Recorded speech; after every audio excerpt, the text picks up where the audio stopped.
Hello ভাইয়া আপুরা, আসসালামু আলাইকুম। ভর্তি পরীক্ষা নতুন একটা চ্যাপ্টার আজকে শুরু করব। চ্যাপ্টারটা হচ্ছে প্রথম পত্রের প্রথম অধ্যায়। অধ্যায়ের নাম হচ্ছে ল্যাবরেটরির নিরাপদ ব্যবহার। এই ল্যাবরেটরির নিরাপদ ব্যবহারের একটি মাত্র ক্লাস হবে, খুবই অল্প পড়া, মাঝে মাঝে এক দুইটা প্রশ্ন এই অধ্যায় থেকে এসে থাকে। এই অধ্যায়টা আমি অল্প একটু পড়ায় দিব, পাশাপাশি বইটা হাজারি স্যারের বইটা চমৎকার করে দাগিয়ে দিব। প্রত্যেকে অত্যন্ত মনোযোগ সহকারে ক্লাসে যা পড়ায় দিব সেগুলো পড়বা, সাথে অবশ্যই বইয়ের দাগানো অংশগুলা ফলো করবা। এই অধ্যায়ের জন্য বই দাগানোটা খুবই গুরুত্বপূর্ণ। চলো শুরু করা যাক।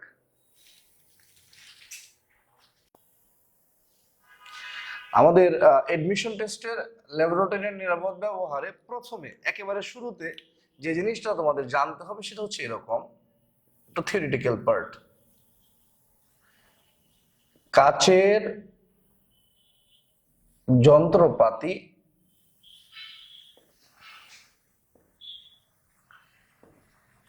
পরিষ্কারের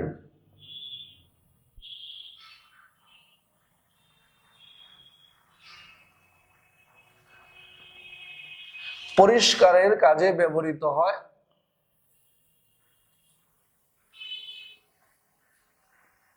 chromic acid. What is chromic acid?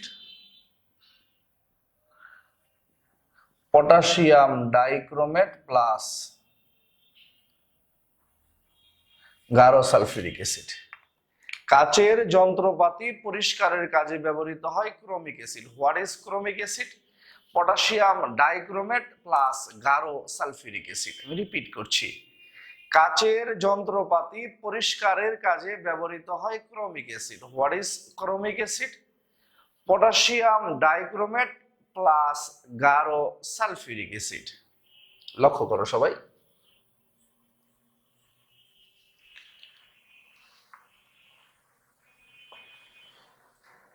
শরীরে অ্যাসিড পড়লে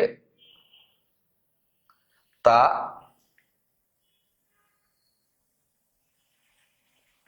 সোডিয়াম বাইকার্বনেট দিয়ে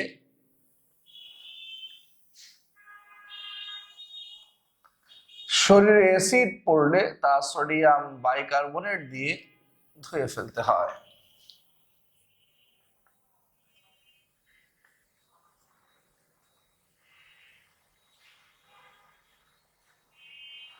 শরীরে ক্ষার পড়লে তা H3BO3, এটার নাম হচ্ছে বোরিক অ্যাসিড। H3BO3 নাম কি? Boric acid. শরীরে অ্যাসিড পড়লে তা সোডিয়াম বাইকার্বনেট দিয়ে ধুয়ে ফেলতে হয়। শরীরে ক্ষার পড়লে তা বোরিক অ্যাসিড দিয়ে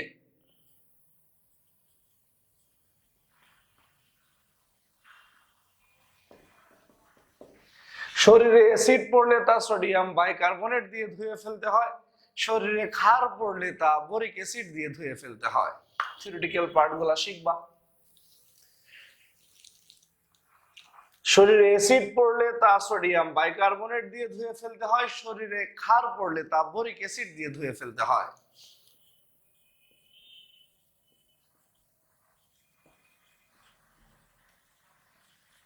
এখন আমরা শিখব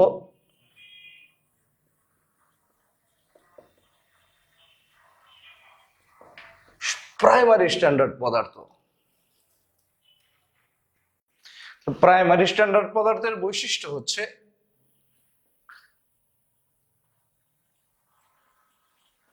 বাতাসের অক্সিজেন কার্বন ডাই অক্সাইড দ্বারা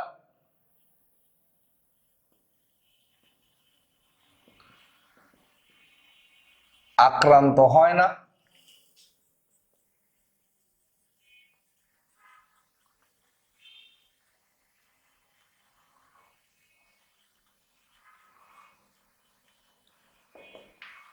সময়ের সাথে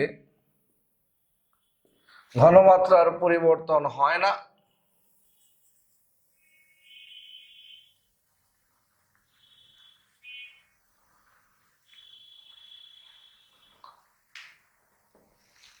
প্রমাণ দ্রবণ তৈরি করা যায়।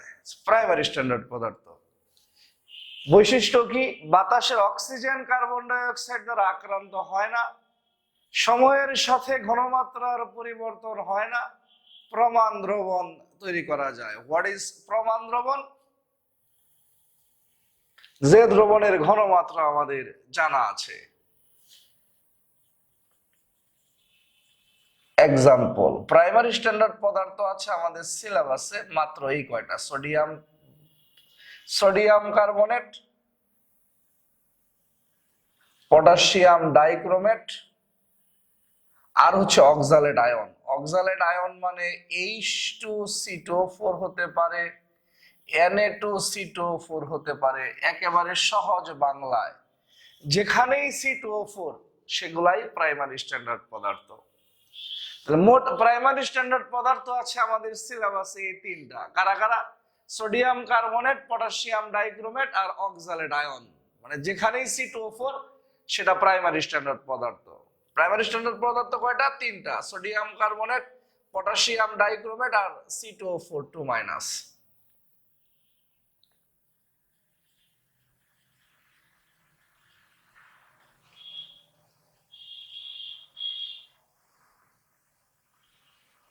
সেকেন্ডারি স্ট্যান্ডার্ড পদার্থ, বাতাসের অক্সিজেন কার্বন ডাই অক্সাইড দ্বারা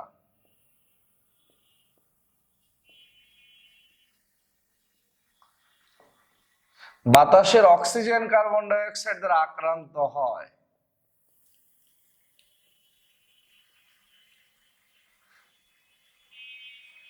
সময়ের সাথে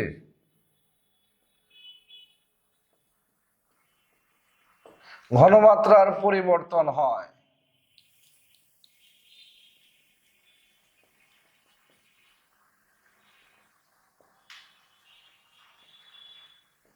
প্রমাণ দ্রবণ তৈরি করা যায় না।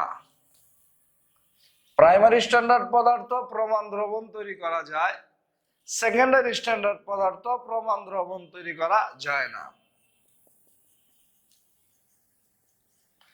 এক্সাম্পল, এই তিনটা প্রাইমারি স্ট্যান্ডার্ড পদার্থ ছাড়া বাকি সকল যৌগ সেকেন্ডারি স্ট্যান্ডার্ড পদার্থ। এই তিনটা প্রাইমারি স্ট্যান্ডার্ড পদার্থ ছাড়া বাকি সকল যৌগ সেকেন্ডারি স্ট্যান্ডার্ড পদার্থ, ইত্যাদি মানে আরো আছে। তো হোয়াট ইজ প্রাইমারি স্ট্যান্ডার্ড পদার্থ? বাতাসের অক্সিজেন কার্বন ডাই অক্সাইড দ্বারা আক্রান্ত হয় না, সময়ের সাথে ঘনমাত্রার পরিবর্তন হয় না, প্রমাণ দ্রবণ তৈরি করা যায়। এক্সাম্পল, আমাদের পুরো সিলেবাসে প্রাইমারি স্ট্যান্ডার্ড পদার্থ হচ্ছে এই তিনটা। হোয়াট ইজ সেকেন্ডারি স্ট্যান্ডার্ড পদার্থ? বাতাসের অক্সিজেন কার্বন ডাই অক্সাইড দ্বারা আক্রান্ত হয়, সময়ের সাথে ঘনমাত্রার পরিবর্তন হয়, প্রমাণ দ্রবণ তৈরি করা যায় না। What is the example? এই তিনটা প্রাইমারি স্ট্যান্ডার্ড পদার্থ ছাড়া বাকি সবাই সেকেন্ডারি স্ট্যান্ডার্ড পদার্থ।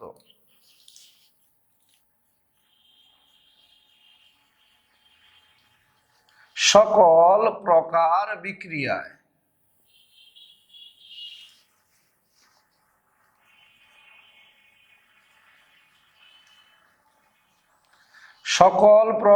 বিক্রিয়ায় নাইট্রিক অ্যাসিডের সাথে আরেকটা যোগ করে রাখি, পটাশিয়াম পারম্যাঙ্গানেট ইত্যাদি আরো আছে, সো অন। এই তিনটা প্রাইমারি স্ট্যান্ডার্ড ছাড়া বাকি সব সেকেন্ডারি স্ট্যান্ডার্ড। সকল প্রকার বিক্রিয়ায় সেকেন্ডারি স্ট্যান্ডার্ড পদার্থ থেকে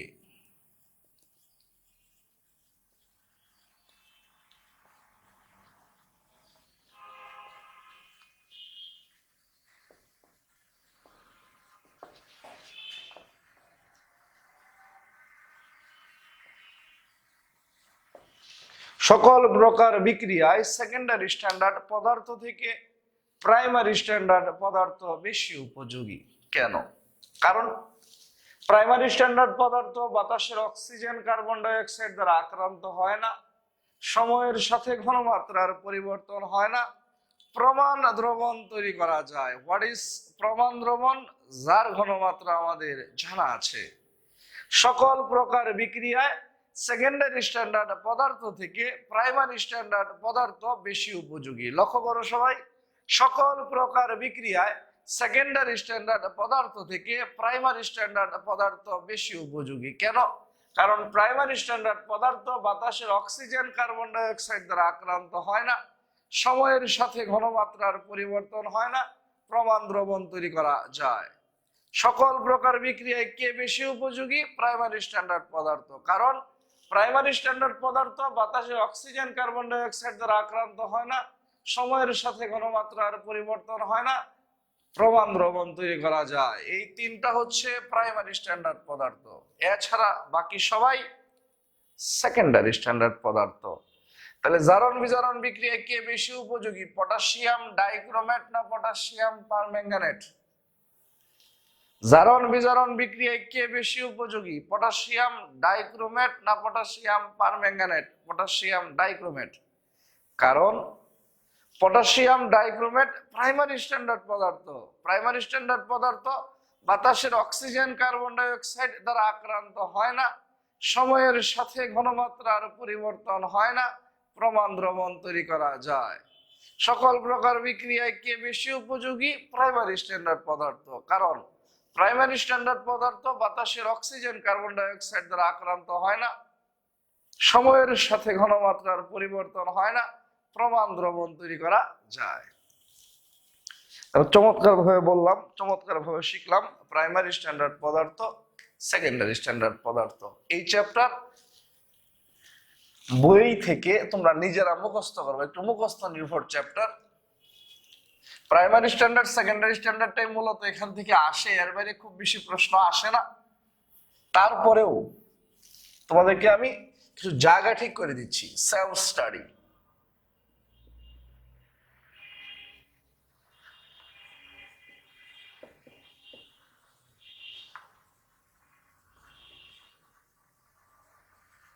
বই থেকে নাম্বার 1 নিজের একটু রিডিং পড়বা, হয়তো বইটা একটু পরে দাগায়ও দিব। পল বঙ্গি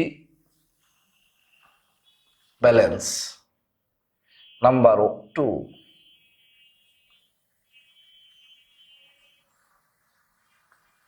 বিভিন্ন প্রতীক এবং এদের ব্যবহার। যে এরকম বিভিন্ন প্রতীক, ধরো এরকম একটা প্রতীক আঁকছে,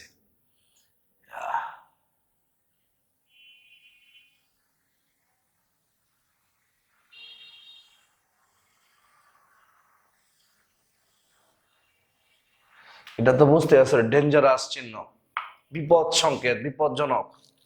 আবার ধরো এরকম একটা প্রতীক আঁকলো, এই প্রতীকের মানে কি?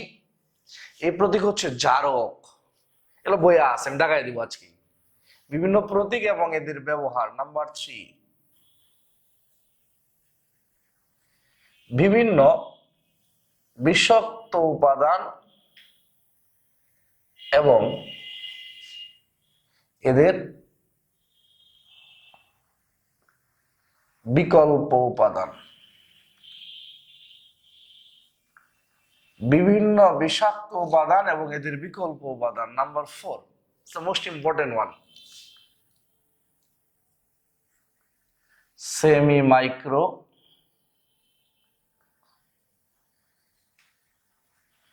মাইক্রো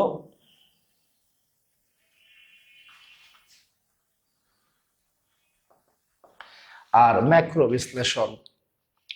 পলভঙ্গি ব্যালেন্স, বিভিন্ন প্রতীক এবং এদের ব্যবহার, বিভিন্ন বিষাক্ত উপাদান এবং এদের বিকল্প উপাদান, সেমি মাইক্রো, মাইক্রো আর হচ্ছে ম্যাক্রো বিশ্লেষণ। এই 4টা টপিক বই থেকে, হাজারি স্যারের বই থেকে, আজকে যেটা বই দেখায় দিব সেই বই থেকে তোমরা এই 4টা টপিক চমৎকার করে শিখবে। পলভঙ্গি ব্যালেন্স, বিভিন্ন প্রতীক এবং এদের ব্যবহার, বিভিন্ন বিষাক্ত উপাদান এবং এদের বিকল্প উপাদান, সেমি মাইক্রো, মাইক্রো এবং ম্যাক্রো বিশ্লেষণ। এই 4টা টপিক হাজারি স্যারের বই থেকে চমৎকার ভাবে পড়বা। আজকে ক্লাসের সাথে সাথে তোমরা ল্যাবরেটরির নিরাপদ ব্যবহারের প্র্যাকটিস শিটটা পেয়ে যাবা। ক্লাসে যে অল্প একটু পড়াই দিছি এটা পড়বা। ভাই যে 4টা জিনিস পড়তে বলছে বই থেকে, ওগুলা পড়বা, সাথে প্র্যাকটিস শিটটা সলভ করবা। আশা করি এর বাইরে আর কিছু লাগবে না। এখন আমরা এই বছরের এডিশনের হাজারী স্যারের বইটা দাগায় ফেলবো। সবাই বইটা হাতে নাও। প্রথম পত্রের প্রথম অধ্যায় ল্যাবরেটরির নিরাপদ ব্যবহার, হাজারী স্যারের এই বছরের এডিশনের বইটা এখন আমরা দাগানো শুরু করব। প্রথম পত্রের প্রথম অধ্যায়, অধ্যায়ের নাম হচ্ছে ল্যাবরেটরির নিরাপদ ব্যবহার, safe use of laboratory. Page number 2 reading দিবা ল্যাবরেটরি ব্যবহার বিধি। পেজ নাম্বার 2 রিডিং দিবা ল্যাবরেটরি ব্যবহার বিধি। রিডিং।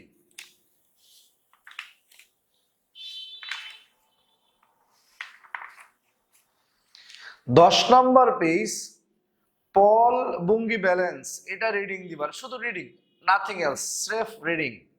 পেজ নাম্বার 10, পল বুঙ্গি ব্যালেন্স। 11 পৃষ্ঠার নিচে রাইডার ও রাইডারের ধ্রুবক। 11 পেজের আরো নিচে রাইডার ধ্রুবক।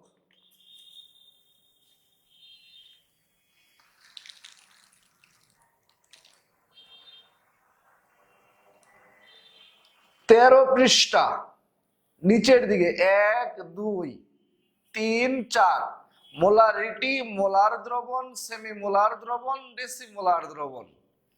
13 পেজের নিচের দিকে মোলারিটি, মোলার দ্রবণ, সেমি মোলার দ্রবণ, ডেসিমোলার দ্রবণ। 13 পেজের নিচের দিকে মোলারিটি, মোলার দ্রবণ, সেমি মোলার দ্রবণ, ডেসিমোলার দ্রবণ। আমি রিপিট করছি, 13 পৃষ্ঠার নিচের দিকে মোলারিটি, মোলার দ্রবণ, সেমি মোলার দ্রবণ, ডেসিমোলার দ্রবণ। 14 পেজ প্রাইমারি স্ট্যান্ডার্ড পদার্থ, সেকেন্ডারি স্ট্যান্ডার্ড পদার্থ। 14 পেজের মাঝখানে প্রাইমারি স্ট্যান্ডার্ড পদার্থ, সেকেন্ডারি স্ট্যান্ডার্ড পদার্থ।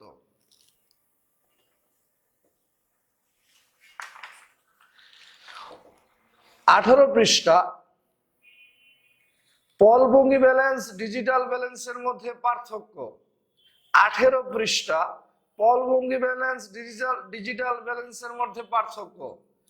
19 পেজ সমাধানকৃত সমস্যা 1.1, সমাধানকৃত সমস্যা 1.2, সমাধানকৃত সমস্যা 1.3। 19 পৃষ্ঠা সমাধানকৃত সমস্যা 1.1, সমাধানকৃত সমস্যা 1.2, সমাধানকৃত সমস্যা 1.3।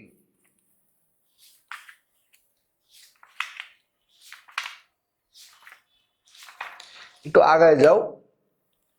35 পেজ,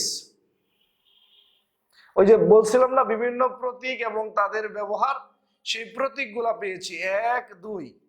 35 পৃষ্ঠায় নিচে বিভিন্ন প্রতীক এবং এর ব্যবহার যে বলেছিলাম, এগুলা 1, 2। 36 পেজে 3, 4, 5, 6, 7, 8। 36 পেজে 3, 4, 5, 6, 7, 8। 37 পেজে 9, 10, 11, 12। 37 পৃষ্ঠা 9, 10, 11, 12। 43 পৃষ্ঠা টেবিলটা ভেরি ভেরি ইম্পর্টেন্ট। পরিবেশের ক্ষতিকর বিষাক্ত বিকারক, বিকল্প বিকারক বা উপাদান। 43 পেজ ভেরি ভেরি ইম্পর্টেন্ট, শুরুর টেবিলটাই পরিবেশের ক্ষতিকর বিষাক্ত বিকারক, বিকল্প বিকারক বা উপাদান।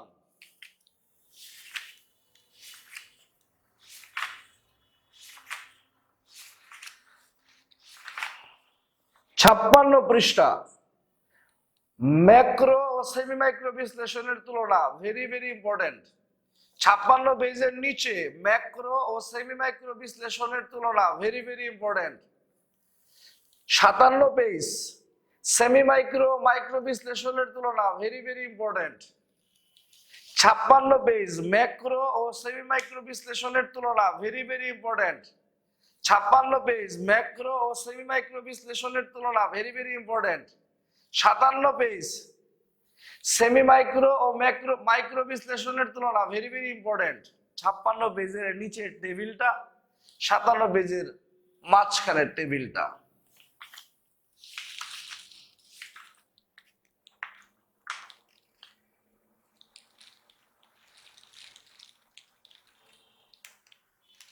বাষট্টি পৃষ্ঠা